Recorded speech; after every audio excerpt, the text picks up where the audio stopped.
those things that embarrass us, those things that we don't like to talk about are actually the very things that allow other people to locate themselves in our stories. They're the things that accelerate trust. It allows us to take the deepest, darkest, ugliest scars and put them into the service of others so that they can locate themselves in the story, make sense of it, and not have to experience it to the degree that we did. We can all do this. We don't have to be an actor. You don't have to be a veteran. You can use this kind of powerful storytelling in your keynotes. You can use it in your presentations.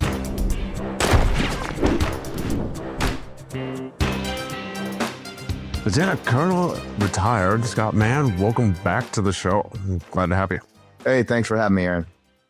Scott, had a great conversation with you back in, it was 2024, October 24th, 2024, to be specific. And, I had a little bit of, a little fan excitement. The first interview got a little tongue-tied. I hope it doesn't happen again, but I loved your previous books. And your TED Talks, and excited to get into your latest book. Yeah, me too, man. Thanks for having me on. Well, I tell you what, you are doing what I had so much trouble starting off doing, and I know a lot of Joes do too. Mm-hmm. And it's storytelling, telling our personal story to connect with others. Now, that's what the heart of your latest book, The Generosity of Scars, is all about, right? Yeah, it is, man. And, honestly, I had a hard time too, Aaron. I really did. I was not something that came easy to me, even though I'd grown up with storytelling as a child of Appalachia and a lot of time in the South in Arkansas. I was around storytelling. I certainly was around it as a Green Beret. And we used storytelling, but it was a very dark transition from the military when I came home in 2013 that actually kind of led me in a very indirect route to storytelling that probably took a couple of years, man, but it was a journey to get there. And so I totally get what you're saying about the difficulty of doing that when we come out of service. Well, we're good at storytelling. Right? Yeah. That's where one of your examples right in the beginning was that, way back in the day, caveman era, I was sitting around the fire. And what do? We tell stories. We pass on history, lessons learned, and sometimes just entertainment. And, we're really good at fish stories and war porn. But then when it comes time to really connect, really teach, and actually heal from our own scars, right? That takes a different level, right?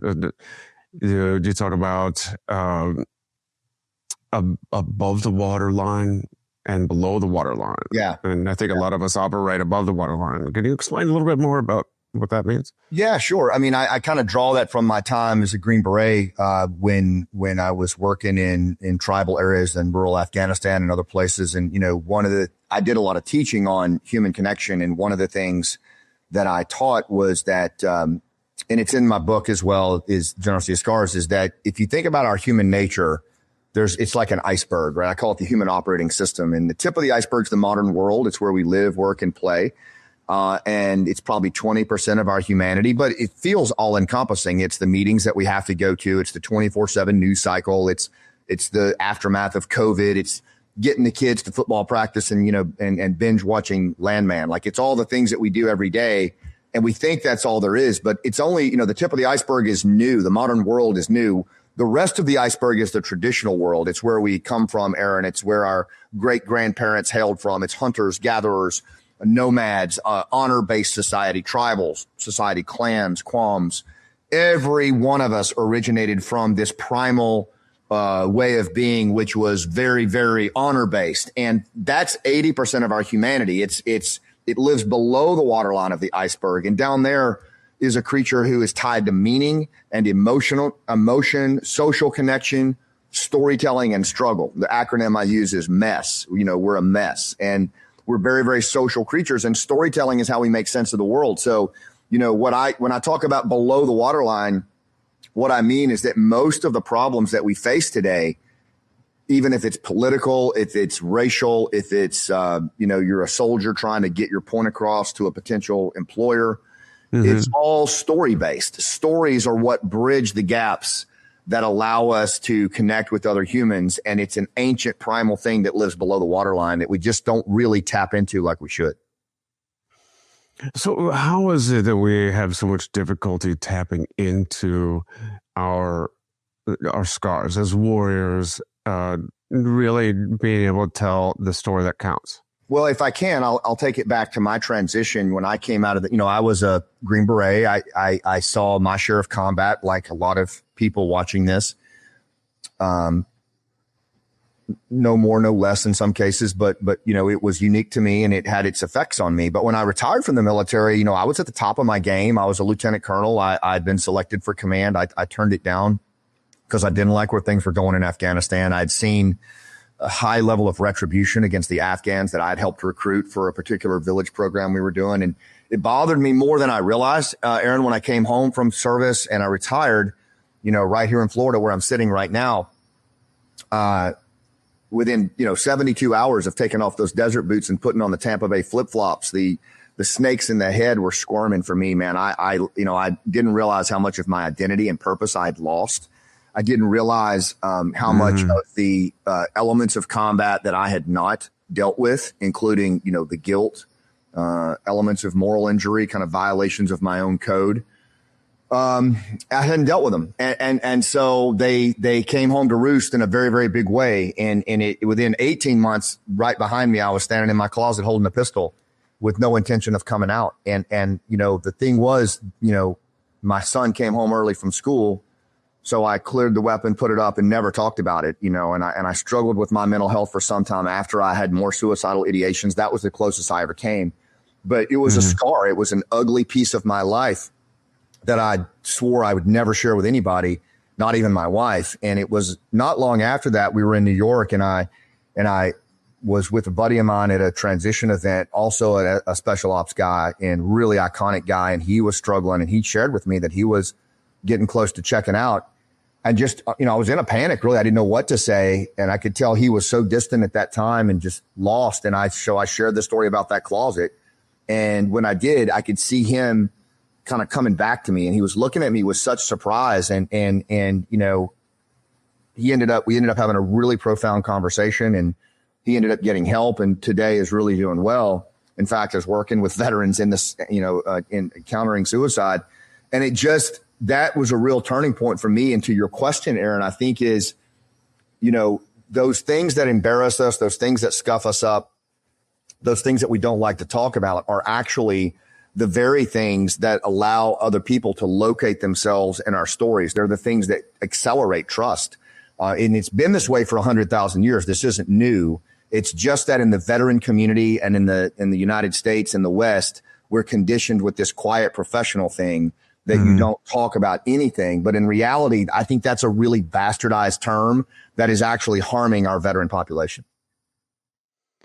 There's a balance there, right? In fact, you mentioned it in the book a little bit later about you can't lead people when you're bleeding on them. Right. And it's going too far. Yes. Being too vulnerable or sharing too much. Yes. Yes. And this is, there's all kinds of objections that initially come with, and I've worked with veterans on this for over a decade. But now let me start with this, right? And then we'll go to the point you made is, the whole premise of the generosity of scars, which is my approach to storytelling and the title of my book, is that there is generosity in a scar. In other words, if in my conversation with James in that moment, I shared a struggle that I went through, and I share it in the service of him. It's not about me. It's to share that story to serve him in that moment. And he hears that and he locates himself in my story. In other words, he sees what I'm talking about as relatable. He goes through what's called narrative transportation. He is transported into my story, and he starts to do another very unique thing that's below the waterline called autobiographical listening. He starts to listen to my story, but he's processing his own lived experience in the safety of my story. Now, that goes back to your point about, what I said in the book. If 10,000 years ago, I say, let me tell you why saber-toothed tigers make crappy pets, as I'm all bloodied up sitting by the campfire with a bunch of other Neanderthals, you're going to listen like your life depends on it, because I'm not dumping or doing therapy on you. I'm sharing this with you so that you can autobiographically listen and process your own lived experience without having to go through that pain. Like, that's the reason this is so generous, is because it allows us to take the deepest, darkest, ugliest scars and put them into the service of others so that they can locate themselves in the story, make sense of it, and not have to experience it to the degree that we did. But yet it still feels like a lived experience. That is available to all of us. That is not therapy. That is not dumping. That is not selfish. That's actually the most generous thing I think a leader can do. Well, you got me with that autobiographical listening with the Cliff Patterson story, Ranger School. Right. And not only did you connect with me on that level, but I actually barked out a laugh because I know that character, that guy. Right. Yeah. And that's the point. And that's what I mean. And the thing is, Aaron, this is the cool thing about it. And that the reason I'm so excited about it, certainly for veterans, first responders, military family members, but really anybody, is that the good news on that is, like, that you think about, Ranger School and that particular experience for those who went through it, it's a suck fest. Like, it was really a hard school, or, a lot of the military schools we go through. But, when you tell a story about that one guy or that one girl that was always, no matter how bad it got, they were like, I wish this sucked more. And you can't help but just smile and laugh, because we all know that person. That is where you can take a scar story and share it, and people locate themselves in the story. Well, guess what? That accelerates trust. That gets below the waterline. And now we're connected on a visceral level that you could never do in a mixer or a bio or any of these, canned jargony events that we do today, or on TikTok. Like, this is a level of shared perspective that allows us to bridge gaps that are really, really wide. So why should people consider developing their story and learning how to use the SCAR framework? I think mainly, there's multiple reasons. Let's just, what's personal is universal, as Carl Rogers says, is, first of all, storytelling of this type is optimal health. This is not therapy. This is not, woo-woo stuff. However, there is a big body of work to include Dr. Joan Rosenberg, Air Force psychiatrist, who has studied storytelling immensely and has said unequivocally that storytelling heals the brain. There's a whole body of research right now coming out from Dr. Diego Hernandez and others, psychologists, Dr. Ivan Tyrrell, that all say that story work is a powerful modality for healing ourselves and making sense of things that don't make sense, whether it's trauma, moral injury, grief. It's actually what our bodies are designed to do. We're designed to go from struggle to resolution. Our brain has a mandate to make sense of the world, but if you're in a trauma loop, it can't do it. Storytelling will break the trauma loop. It will allow you to bring perspective to things that weren't there before. And all of a sudden, sense making and meaning assigning starts to happen. So from a personal level, it saved my life, man. It gave me a new perspective on life at a time when I was holding a pistol. And so it just for your own self-healing, it's powerful. But the other reason is because it allows you to take the traumas, the grief, the pain, and actually stay relevant for us to reinvent ourselves as veterans in whatever way we choose, whatever field we choose, as long as we can take this struggle to resolution model.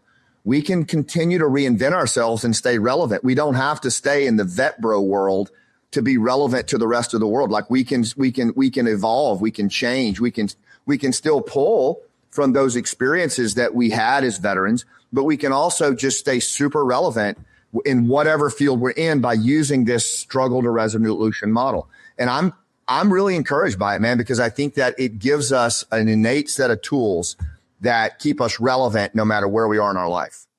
There was another story about, I think it was God, I forget the name. Guy named Chris. It was out at a storytelling workshop.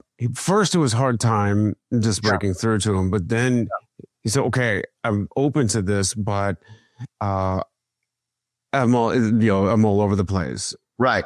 And as it turns out, he was right in the middle of his Scar story. Yeah. So here's one of the things that I talk about in, so in developing your, I think everyone should have an origin story. I just think it's good for us, particularly, if in the civilian world, you need a backstory. You need a story. And what do I mean? Or I call it a scar story. So it's basically a story that's built around a pivotal moment in your life that goes from struggle to resolution. It doesn't have to be trauma. It doesn't even have to be military, but it should give us a sense in about 5 to 8 minutes of who you are as a person. And that's really what this book does, is it teaches you in a 7-step framework how to write, design, how to write, tell, edit, play, put your story into the world. And so, what you're asking about is one of the things that I've noticed is when we do work on our stories, we use a framework called the hero's journey. And I talk about that in the book. I didn't come up with it. Joseph Campbell and Carl Jung and others came up with it, but it's the framework for every story you've ever seen in Star Wars, every movie, every book. It's basically the hero. And hero in this case, don't get wrapped around that. It just means protagonist. But the hero basically is in the ordinary world, whatever that looks like for you. And then, for me, the ordinary world was transition. And then the hero hears a call or is tapped on the shoulder. A pivotal moment happens. In one of my stories, it was a argument over finances with my wife. And then the hero goes on a journey, right? And in that journey, I found myself in my closet holding a pistol. And that, I started to go through this dark struggle of transition. And then in that journey, I face obstacles. And then somewhere along the way, a guide comes to your aid. In the Star Wars, it was Obi-Wan Kenobi. In my Scar story, it was a business mentor who got me to go to a storytelling workshop, right? And then the hero emerges from the struggle and returns home from the journey, much like Odysseus did, with a gift for the people. And basically, that gift for the people is having changed and learn something about the world and themselves in that change from struggle to resolution. And this is the model, man. This is what humans have been doing for 100,000 years. It's not new. But that hero's journey, if we learn that framework and we learn how to build presentations and our own stories around it, people cannot take their eye off that. They literally go into a trance state over it. We know it when we see it. And the last thing I'll say is, and this is a kind of a heads up to veterans and people that want to do this, when you start to do this and you write about your hero's journey from your time in the military or whatever, you will actually go through a new hero's journey as you do it. That's what Chris was going through. So as Chris was writing about the belly of the whale he was going through after his time in Iraq, he actually found himself in the belly of the whale right there in my backyard, at a storytelling workshop because it was stuck in his throat and he didn't know what to do with it. So he was literally going through a hero's journey in parallel as he put his story into the world, which was about a hero's journey. So it's like there's two journeys happening. There's the journey you're discovering through your storytelling, but there's also the journey you live as you do it because it's hard. This is not easy work, but generosity never is. We're constantly on our own hero's journees, multiple 100%. Hundreds of them throughout our lives. Some of them are bigger, some of them are smaller. It could be, the hero's journey from, college to final exams. I don't know, but it could be a hero's journey from battle or from the workplace, the office. It's about the story that connects, and the hero's journey itself is just a framework. It's just a framework. Why does that work so well, that formula? So it's a great point, great question. And you make a great point that I want to make sure we call out here is that, again, this is not an I'm okay, you're okay model. This is not like the woo-woo stuff. Like it does involve emotional access and things that we're not used to doing necessarily as soldiers or veterans. However, we have to understand that our brain it has a mandate to make sense of the world, according to Dr. Kendall Haven, right? It has a mandate to make sense of the world. And it does it through metaphor and pattern. Our brain basically tells itself a story for every single thing it comes across. Think about it. Our brain is sitting in this liquid in darkness, and it has these 5 senses that send information to the brain. And the brain, and there's all kinds of recent neuroscience work on this over the last 5 years. And what they've learned is that the brain tells itself a story about every single thing that's happening. So you don't even realize how profound your statement just was right now, because we are literally living a hero's journey every second of the day. And we are the protagonist in our own journey. We are. The difference is, are we conscious of it or not? It's not that it isn't happening. We are always the protagonist in our story, and our brain is always telling itself a story about us as the protagonist. The problem is most of us are asleep at the switch, Aaron. It's like Dr. Diego Hernandez says, we can either own our story or our story can own us. It's binary. It comes down to that. If you choose to own your story, it simply means that you make yourself aware of this process below the waterline that's happening. You understand the hero's journey framework, and you harness it, and you put it into service of yourself and the people that you lead. You become the protagonist versus an extra in the story. Yeah. And you took that ball and ran with it, with the play and the documentary movie. Yeah. And how's that going, by the way? Oh, well, thank you for asking.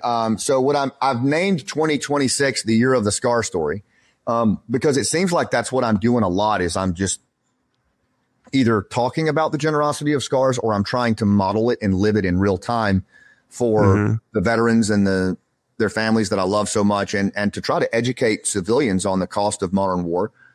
So I use the generosity of scars. I try to use it every day. Right now, our play 11 Days, that is the story of Operation Pineapple Express. It is up and running. It's touring. I'm real excited about it. It's out right now. We are going to Arkansas next in May. If you go to tfpineapple.org, you can get the tour schedule. But we performed in the Lower East Side of New York. We had several Broadway producers there. They were really happy with it. They think this thing has legs to go a long way. But to your point, Aaron, I mean, it's what I do in that play. I play 24 characters in about 100 minutes to show what happened in the 11 days, both in the United States with the veterans that were on the phone, and with our Afghan allies and the 82nd Airborne and the Marines that were over there, at Abbey Gate, doing the best they could with what they had, and how this all unfolded.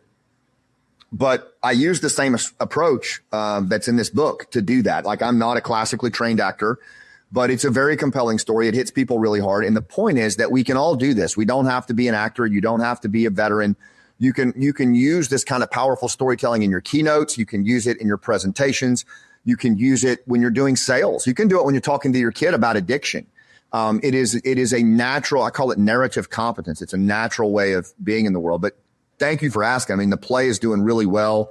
I think it's going to really help a lot of people. It already has, because we're in the 25th anniversary of 9/11 and the 5th anniversary of the Afghanistan withdrawal in 2026. And I think a lot of the GWAT generation is struggling with that. And I use this play to let them know they're not forgotten.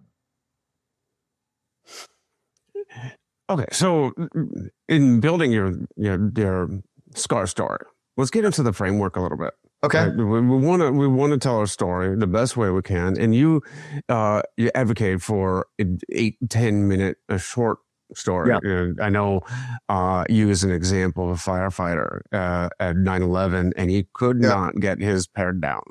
Yep. And I struggle with that too, because Yep. I'm having a limited input. I have an overdeveloped output. Okay. I like talking. So how do we get this story down, or how do we start to develop it first?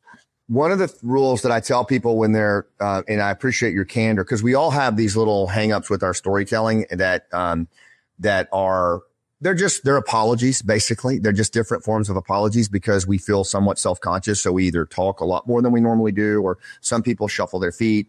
There's a saying in oral storytelling is, If it's not necessary to say, it's necessary not to say it. And so that's kind of a rule I tell people is ask yourself, is this necessary to the story? And if it's not, then it's necessary not to say it, because storytelling is an efficient way to basically authentically influence someone to take action, to change their behavior, to locate themselves in the story and find meaning for themselves in whatever way they choose to do. So in order to do that, for that to have the best chance to happen, for them to choose your story and choose you, there's kind of some principles that go along with storytelling that can help with that. The way that I tell people to maybe think about it is, just a few things that we'll start with principles, and then we can get into the framework if you want. The first one is what's personal is universal. We've got to dismiss this notion that, well, that's personal, so I'm not going to talk about it, or it's just business. Humans don't operate that way. That's just BS. That's more tip of the iceberg stuff that isn't true. And it actually has led to the trust recession that we're in today. It's why we don't trust institutions. It's why we don't trust our neighbor. Because as social creatures below the waterline, we don't have fur, fangs, or claws. We only have social connection. So the leaders who can actually integrate personal detail into their stories are the ones that we're going to have universal value with. So that's rule number one. What's personal is universal. Because a lot of people say, well, I don't have a story, or my story's not good enough, or my story's not that important. And the reality is, if it's personal to you, it'll matter to us. The second one is no struggle, no story. Struggle is a biological necessity. Today, everybody wants to communicate all the great things in life. They want to talk about 3 ways to be great like me, or they want to talk about the 5 tips to success, or the 8 life hacks to do better sales. But the reality is that's not how human brain works. The human brain starts with struggle and then it goes to resolution. So if you omit struggle from the story or from the communications narrative, you will not only lose your audience, you will get them to turn against you in a time of low trust. They'll actually turn on you. It's off-putting when someone just walks in the room and starts talking about how great they are. It's unwatchable. So what's personal is universal. No struggle, no story. And then the third one is be generous. And what I mean by that is be generous with your scars. Give all of yourself to your story and the people you serve. But just do it in the service of the audience.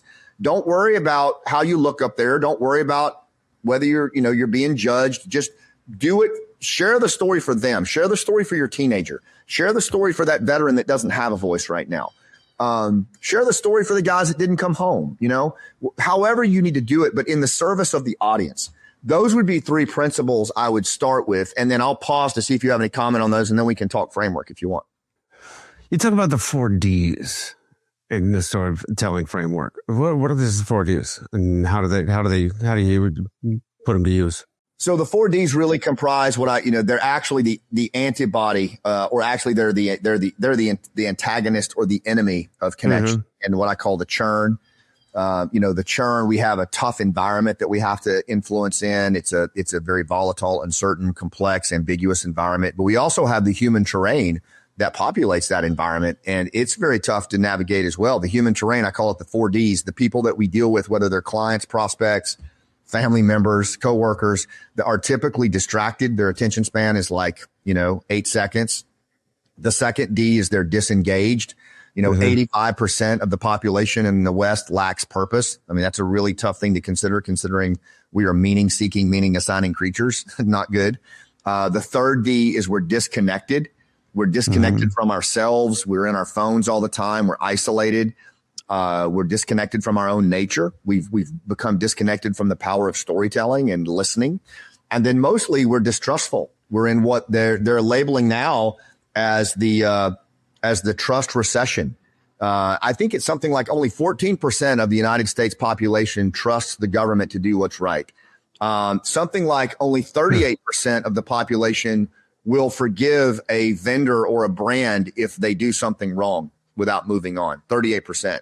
So we live in a time of really low trust and a trust recession. So those 4 Ds conspire to make it very, very tough, man, to get in front of somebody and influence them. One other thing I'll say on the 4 Ds, if you think about this, Aaron, there's a recent study by Kendall Haven when he was at DARPA. And what he found was that if you want to influence somebody, which is what we all have to do, you have to influence whether you're selling, teaching, inspiring, educating, unless you're just going to coerce them. You got to influence them. To influence them, you have to effectively engage. And effective engagement requires two things. You have to gain and hold their attention. Remember 8 seconds. And you have to resonate emotionally. PowerPoint doesn't do that. Spreadsheets don't do that. Data doesn't do that. To resonate emotionally, the only thing that does that is story. It's narrative. And so when you're dealing with this skeptical 4D kind of churn, storytelling is your best antibody to that. Okay. So you've got the story itself, and then you've got the presenter, you.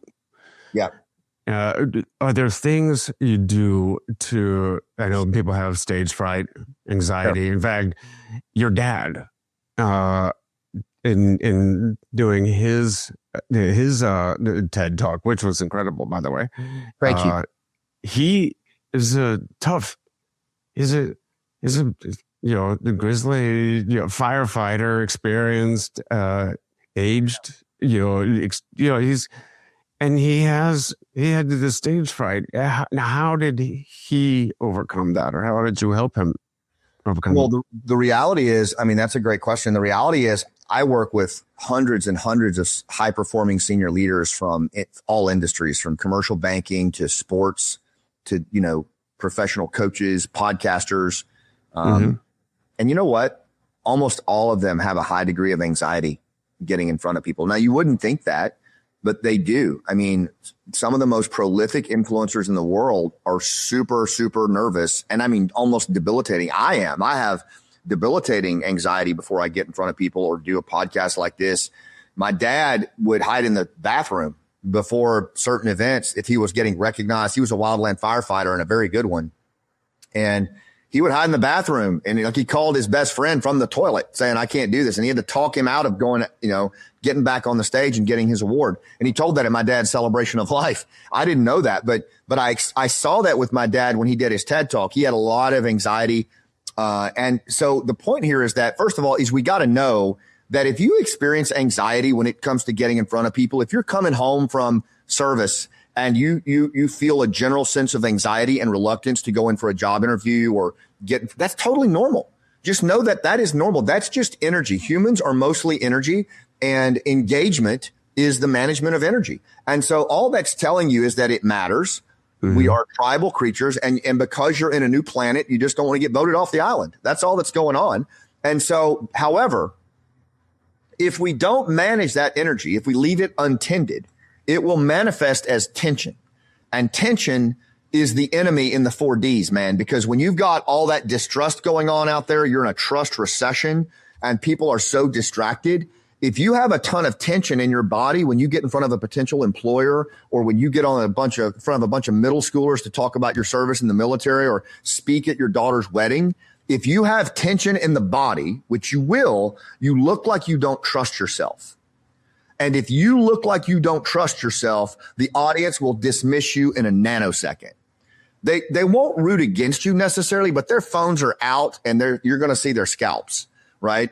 And so that's a real problem. So what we have to do is we have to manage our energy before, during, and after our engagements. And that's what the latter half of this book is really about. It's not just about putting your story together, and it's not just about telling your story, but it's about how do you manage your energy as a storyteller over the long term so that you can get in front of people and not just fall apart, first of all, and feel this debilitating anxiety, but also so that you can do it for a long period of time without having a stroke. Well, I know I'm jumping around as far as the book goes, but I love the part where you were talking about your dad's stage anxiety. Yeah. And you said you're not a classically trained actor, but you've taken acting classes, gotten right. Speaking, coaching, and you've had a little practice at this. It was funny to consider, to think about this Green Beret in a acting class. Yeah. with young actors that were doing what was it, the warm up exercises. Oh my God. Oh my God. And you talk about a midlife crisis, Aaron. I mean, but I joke about it, but honestly, it kind of gets to my point is when I fell in love with storytelling early on because it allowed me to make sense of things that didn't make sense. It allowed me to say the names of friends that I'd lost that I felt guilty about. It allowed me to re-enter the world on my terms and be relevant and take lessons that I'd learned as a Green Beret, as a veteran, and share them in the service of other people. And it's, the more I did it, I did a TED Talk, then I did another TED Talk, then I did another TED Talk. Then I started coaching TED speakers. And then I thought kind of my philosophy was what Tim Ferriss is to high performance, I want to be to storytelling, right? And so I started going on the news, never trained to go on the news, but I thought I want to be able to use storytelling in 2 minutes to tell a story that my mom would understand on Fox and Friends or CNN. I started writing books. I started doing keynote speaking, breath coaching, anything that I could find that would help me, podcasting, get into the realm of storytelling and be relevant. And at some point, one of my mentors talked me into writing a play that I never intended to see the light of day called Last Out. And then I was so into storytelling. I thought, man, I think doing this from the stage could really reach a lot of people. I think it would help me cathartically. It would help me as a speaker, storyteller. So I just kind of started studying acting as a test case and I fell in love with it. And yeah, but I started taking acting lessons at 50, but I tell you what, I worked my butt off. I put the level of work into it that is expected for high performing theater. And I still do. I still train actively. And I would just say to anybody watching or listening to this is that when it comes to storytelling, the more work you put into it, the more, not just in the development of your story, but your instrument itself, like your body, your voice, your mind, getting them aligned so where you get tension out of the body and you're fully available and present and you're embodied in front of your client, your prospect, your teammates. The more we want to follow you, the more connected we are to you, the more we'll put the cell phones down. But man, you got to train. It's hard. It's hard work. That's what this book talks about is you've got to put the work in. And connecting with your own spirit animal. Yeah. I mean, honestly, so the whole thing about that is this is a step in the 7-step framework, the SCAR story framework called play. Okay.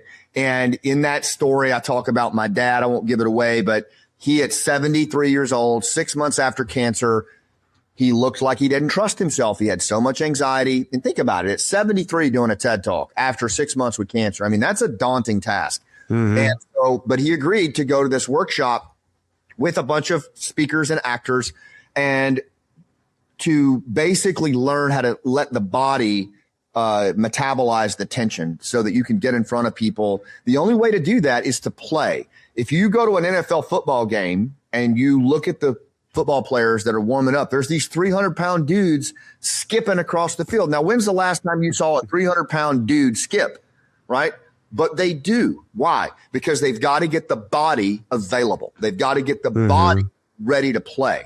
And it's the same way before your speech, before your TED Talk, before your PowerPoint presentation to the boss.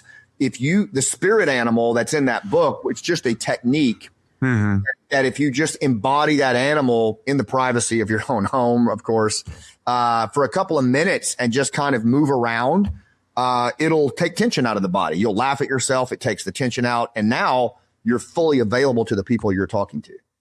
Well, let's back up and talk about how you choose the right story and how you develop it.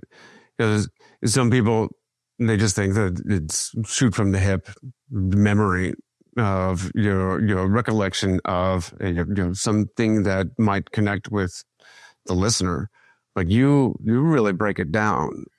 What I would suggest is we have thousands of stories. And so what happens is people get stuck and they're like, I'm not sure which story to tell, which is totally understandable. What I say is just start with one. And the way that I have found this to work really well is to take the book. The book is going to step you through a 7-step process of write, tell, edit, play, That's the 4 steps to get the story designed and delivered. And then the last 3 steps are actually to help you manage your energy, prepare, engage, recover. But let's take the first 4 steps: write, tell, edit, play. There's a chapter for each of those in the book. When you start to put your story together, what I'm going to ask you to do is just select one pivotal moment from your life, a pivotal moment. This is a moment that happened where you were going along one direction and a little ball of chaos dropped into your life and it changed the direction of your life. Now, it could be traumatic. It could be the day, an alive day from combat. It could be the day you changed jobs. It could be the day you lost your job. It could be the day you changed schools as a 14-year-old kid, or the day your parents split up. But you just select a moment where you would look back on that moment and you would go, yeah, that was a defining moment in my life. That was a defining moment where my direction changed. What I ask people to do is just pick one. There's no wrong answer, because here's why. Whatever moment you select, then you just keep going through the book, and what'll happen is you'll take that moment, you'll write about it. Then the next thing is you'll write about basically the journey that followed. So that, let's say for me, one of my moments is a Green Beret walked into a soda shop when I was 14 years old in Mount Ida, Arkansas, and nobody moved, right? That became the first time I sat down with a Green Beret and he told me about what he did. And that set in motion, that was the inciting incident, the pivotal moment that set in motion a hero's journey, where over a series of years, I now went on a journey, and then I faced these different struggles along the way. Some were external, like failing out. Some were, of certain schools. Some were internal, like, am I good enough to do this? Am I too much of a runt? Am I too scrawny for this? Like, external, internal challenges. And eventually I made it through all of those, returned home with a gift for the people. I talk about how I changed from that 14-year-old kid who saw that Green Beret to what I came home with from war and what I learned along the way. That's it. That's it. That is the hero's journey. And that's, you'll move the pen on that. I'll give you the writing, the prompts on it. And then you'll get on your feet. You'll tell it. It'll sound like crap. You'll hate it. It'll be clunky. Then you do it again. You tell it to the trees. You tell it to a wall. You sit back down. You do a little bit more writing, a little bit more editing. You get up. You tell it again. You rep that sucker 5 or 6 times. Then you get it, and I give you some drills to play. I'll have you tell it like Mel Gibson in Braveheart. I'll have you tell it like an auctioneer on cocaine. I'll have you do all these crazy drills with it. Next thing you know, it's now in your body. And now you've got this story in your body, and you're much more prone to tell it at your daughter's wedding, at a keynote speech, whatever. And then guess what? All those moments that you feel like you left out, you can go back and do it again with them. You can harvest new stories. It becomes a way of being in the world that you can just start harvesting these stories and building an arsenal of stories that can be told in the service of others. And it's a really cool thing, man. It's a whole new asset inventory for leaders, regardless of industry. And I've been doing this for 15 years. I've got people that are doctors, entertainers, financial advisors, and they're owning every room they go into because they're such great storytellers. That was the question that you're answering with this book that I didn't ask in our last episode. And by the way, anybody listening now, you should catch up on that first one. But for sure. The question you were talking about sitting down with village elders, mullahs from South America to Afghanistan, and connecting with these people that you may have almost nothing in common, but we all have something in common. And telling a story, and a lot of people will say, I don't have a story worth telling. Yeah. But then I recently did I was a guest on a storytelling for marketing podcast, and I was coming from the other side. I've got, I was blowing up as a bomb technician, diffusing an IED. So how do I use something like that to connect with people who have nothing like that kind of experience? So, and the whole idea there is that it's getting to that, like you said, the pivotal moment and the emotion behind that. Yes. And we all have the same emotion. Do we all feel? And, just things like, I think you mentioned in this book, The Generosity of Scars, that when you were sitting down with the village elder talking about farming. Yeah. And you know, being kids in a tobacco farm. Yeah. And you got it, and then you got them to laugh. Yeah. You made a connection with people you would otherwise. So the question, in a roundabout way, that I didn't ask was, how do you develop that story that connects with just about anybody? And you're talking about it today. Yeah. And you put it in this book. That's a great question, bro. I think, first of all, going back to what's personal is universal, right? Like, you would think, how in the world would a story about tobacco farming and me and my little brother falling out of the rafters and, the old man laughing, okay, how would that resonate in, rural Afghanistan? Well, it's because they do subsistence farming. They do all their farming by hand, just like tobacco farming. So there's tremendous connection with that. It's called the technique is called the universal singular. Remember, we talked about the iceberg, the tip of the water line, below the water line. So below the water line, if we focus on things like meaning, emotional action, access, social connection, storytelling, and struggle, you're going to find universal singulars. Like, me talking, and if you just take it again, you just embrace this idea that what's personal is universal. If you can talk about, for example, your injury that occurred on your alive day when you were defusing that IED,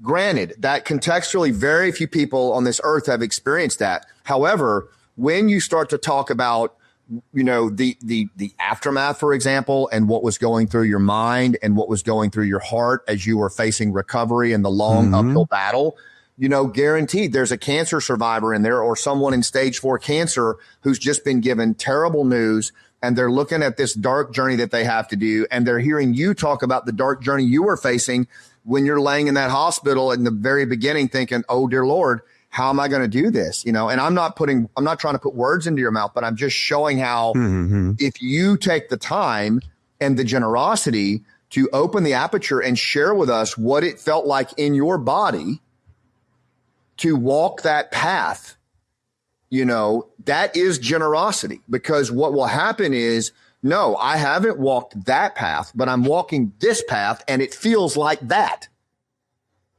And so the felt sense of that translates. It is the emotional resonance that we're craving, and when that happens, they don't choose the marketing technique that you're advocating for, Aaron. They choose you. They choose Aaron because they're like, wow, that dude's been through it. He's walked the miles. He gets me.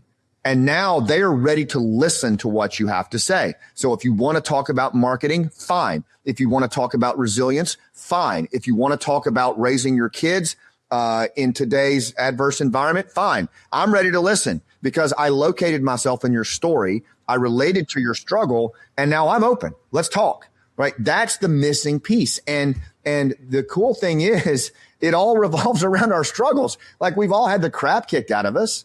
The question is, are we willing to repurpose that in the service of other people? And I think the good news is, if we are, there's now a technique with this book on how to do that, not in a manipulative way, but in a very authentic way. Well, that's that scar moment, right? We have the tap on the shoulder, right? The pivotal moment, whatever changes the trajectory of our lives. And then we want to hurry through the hard part. We want to skip over that it's the yada, yada, yada. Oh man, this terrible thing happened, yada, yada, yada. Then I started recovery, right? Or, I got back on the road to success. You got to pause. You got to stay in that moment, that pivotal moment, the catalyst moment where you examine. And this is one of the things about, developing a story is examining, what you were doing, how you were feeling, what thoughts were going through your mind. And that's where you make the connection, because everybody has felt at one point or another frustrated, angry, helpless, or completely enthusiastic, exuberant, whatever the the feeling is in that moment. And that's where you make the connection. Man, it's so true. It doesn't even have to be, trauma. It can just be, just in the business world. I want to just share this with you. So I do a lot of work with solopreneurs, who are business coaches. And one of them came to, he's kind of skeptical about using storytelling in his business. And when he would sit down with prospective business owners, he has a business system that he coaches them on. And what he would do is he would sit down with these business owners and he would tell them about all the things that he's done as a business owner, his experience levels, kind of his resume. And then he would talk about his program and that was it. And of course, when I looked at his pitch, I was like, dude, you don't have any struggle in here. I mean, there's no way for them to locate themselves when they come to you, they're in struggle. They're going through it. If they see you and you're 5 ways to be great like me, then you're not relatable. Like they just go, well, I could never be like them. And they're probably going to dismiss you. I said, so just add one sentence on where you got your butt kicked in your business. And then how that led you to the system that you're doing now. And he did that. And his pal that was also at the workshop wrote me and he said, hey, Rob used his story in a prospect call yesterday. 10 minutes after he left, the CEO texted him and said, that's the best damn story he's ever heard. And he wants to do business with Rob immediately. Mm-hmm. And the point here is that it wasn't the resume. That's great. But if you have got to earn the right in this the recession that we live in today, people are inundated with how great we are. People are inundated and they're tired with all of these hacks about how to be awesome. It's unwatchable. What we're hungry for is someone who stands in front of us like you do and just says, hey man, this is me. This is who I am. This is what I've been through in my life, but check it out. Here's what I've learned and here's how I've changed. This is what I know today. When you do that, you earn the right to share with us your wisdom. And we're willing to listen because we located ourselves in your struggle. That's the bottom line. And if you can integrate that narrative competence into everything that you do, even with how you parent, you're going to build more reciprocity with the people you serve, which means they're going to want to run through walls for you. And that's just how we're wired. I also would say that, you've touched on this too, is that in developing your own story, you get to examine it for yourself. That's how we start to heal our scars. And the more we tell it, the more we examine it, the more we turn it into something. Because when I went through the going through blindness and going through deafness later, the explosion and then the meningitis, was that it went from I can't to how can I? But then the next step of that was how can I so I can teach others. Wow. And I had to not just switch from I can't to how can I, and I had to examine my strengths, my abilities, what tools I had, what mentors I could find or what I could learn. But then I had to take the teacher's role, right? The storyteller's role. And I had to say, okay, and because I've known this for a long time. I don't know where, but I know that you learn better when you imagine yourself teaching somebody else how to do it.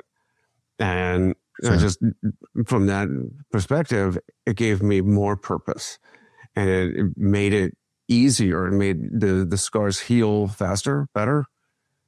So I took it from the perspective of how would I tell this story the best way? And it became cathartic. Look, man, if you were to look up generosity of scars online, you would see a big glossy 5x10 of Aaron on the cover because you've literally lived it. And there's no doubt in my mind. What you just said is exactly right. Let me put a little bit of science to what you just said, and so that we know that this isn't a one-off with you. It's not a one-off with me. Doug Lippman is one of my my heroes in storytelling. This he's been around a long time. He's done a lot of great work with storytelling. And what Lippman says is that in storytelling, there are really two participants, and this is all the way back 100,000 years ago. And it's just the way we're wired to go from, healing to service or like you said, from, self-experience, self-resolution to teaching. But what he says is there's two participants in a story. There's the beneficiary and there's the helper, right? So when you went through what you went through, and when I went through what I went through with the closet and my suicidal ideation, as we tell those stories in the beginning, that we are the beneficiary of the story. Why? Because our brain has a mandate to make sense of the world. And the way our brain makes sense of the world is it tells itself a story. So if you can apply this structure, this 7-step structure intentionally, then what will happen is you will be the beneficiary of sense making. Now understand something. The cost that you have to do for that is to go on a new hero's journey. You're going to go back into the belly of the whale. You're going to struggle to tell this story. It's going to be difficult. There's going to be emotions that will come up. Now, it needs to be resolved. The way I say this to people is it should, there's wounds, scabs, and scars. The wounds, it's an open thing that like telling the story immediately after your trauma might be too soon. You might want to do that with a therapist. If it's a scab, it means that it can easily be reopened. So once again, you should be careful about when and who you do that with. You should do it, but carefully. And then the scar is when it's healed, but there's still an emotion attached to it. I want to access that emotion. I want to bring that forward into the world. And so in doing that, I become the beneficiary because things start to make sense to me that didn't make sense before. And if you work it the way I talk about to include play and repping it and getting your body, there is a shift that happens, Aaron, where like you said, at some point you go, you know what? I think I'm ready to tell this. I think I want to, and like for me, it was telling it to James in New York City. I didn't even see it coming. But for you, it could be to a group of people. But you go from where in the beginning, you're the beneficiary of the story and the people around you are your helpers as they listen. So you have to choose your audience carefully. But then as you keep repping it, you become the helper and your audience is the beneficiary. And I'll just give you one more quick example. Holly Higgins, who you may have seen, you should have her on your podcast. She's a Gold Star mom, but her son Danny was an EOD, Air Force EOD tech killed in Afghanistan.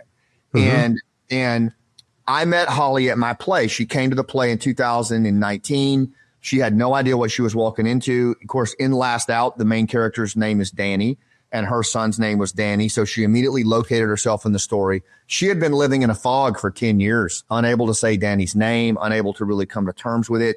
But she came to the play. She located herself in the story. She started to make sense of things. She went home after giving me a big hug that night. And then she came back to our storytelling workshop. She stumbled through the story, her own hero's journey. In fact, her story's in the book. And she talked about all the details that she couldn't remember. And it was really hard for her. But eventually she crafted this beautiful story about Danny and his joining. And she kept repping it, kept repping it, kept repping it. Eventually she became a story coach. And this past fall, she was the first Gold Star mom to go to the Red Circle and tell a story at a TED Talk. And she was absolutely amazing. And now she's been chosen to speak on Gold Star Mother's Day at the national convention. And she's, so you see the journey from beneficiary to helper.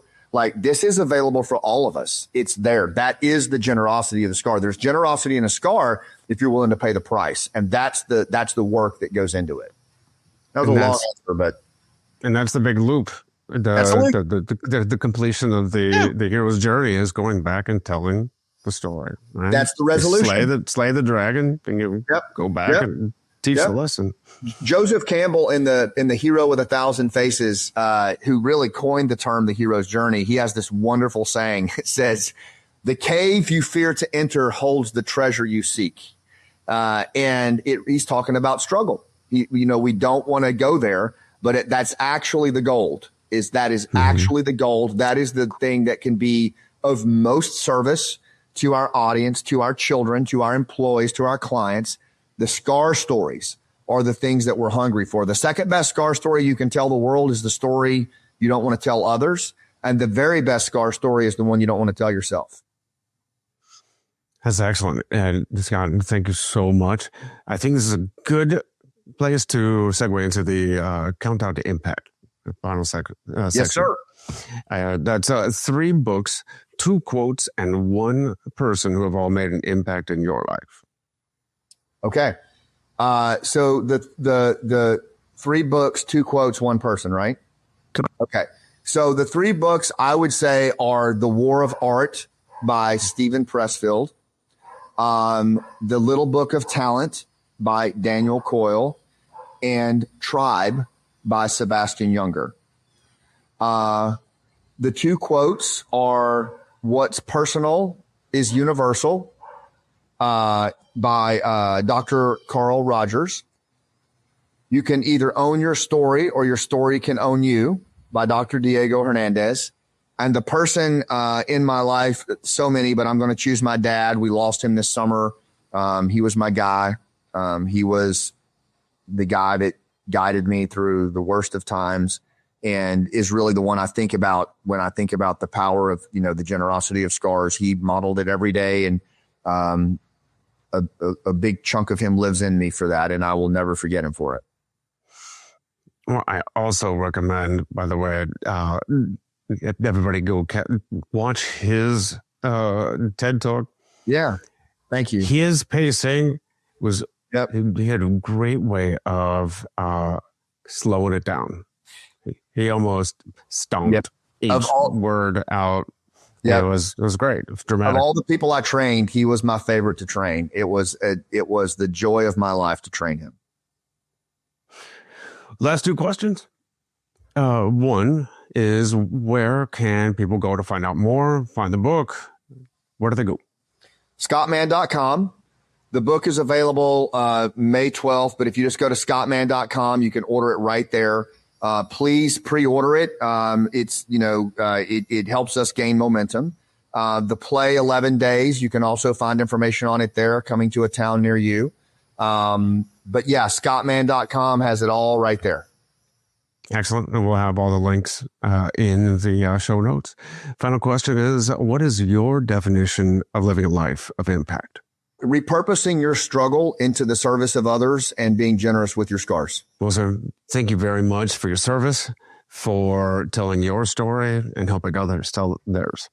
Aaron, thank you, man. What you've done is absolutely a model of what the generosity of scars is. It's humbling to be around you, dude.